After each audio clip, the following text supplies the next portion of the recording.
Hello friends, welcome back माय channel. आणि आता नुकतीच महाशिवरात्र झाली, त्याच्यामुळे आम्ही साबुदाणा वडे, बटाट्याचा चिवडा इतकं काही केलं होतं की त्याच्यामुळे कढईचे हाल बेहाल झालते. आणि मला असं वाटलं आता माझे नक्कीच हात तुटतील. तर मी थोडी ट्रिक वापरली. त्याच्यात थोडंसं कोलगेट, लिंबू टाकलं आणि बेकिंग सोडा टाकला आणि थोडं आपलं साबण आणि स्क्रब घासली. तर तुम्ही माझ्या कढईचे हाल बघा. नक्की ही ट्रिक वापरून पहा तुम्ही पण.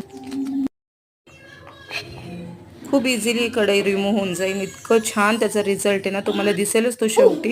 आणि मी तर नक्की ठरवलं होतं की आता हिला क्लीन करायचं म्हणजे माझे हात तर नक्की म्हणजे नक्कीच तुटून जाणार.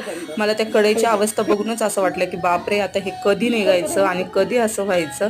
आणि असं होतं सगळ्यांच्या सोबत की घरात काही तेलकट केले की कढईचे हाल एकदम बेकार होऊन जातात आणि ती कढई पण वापरावीशी वाटत नाही. पण ही ट्रिक ज्यावेळेस तुम्ही यूज करता आणि त्यावेळेस कढई एकदम नवीन क्लीन, तुम्हाला असं वाटेल की आता ही दुकानातूनच आपण खरेदी केली का काय कढई. इतकी सुंदर कढई निघते. आणि कोलगेटमुळे तिला जर्मनचा जो व्हाईट कलर असतो ना, तो प्युअर व्हाईट कलर दिसतो आणि एकदम व्हाईट, एकदम न्यू न्यू दिसायला लागते. त्याच्यामुळे ही ट्रिक नक्की वापरा. बाय.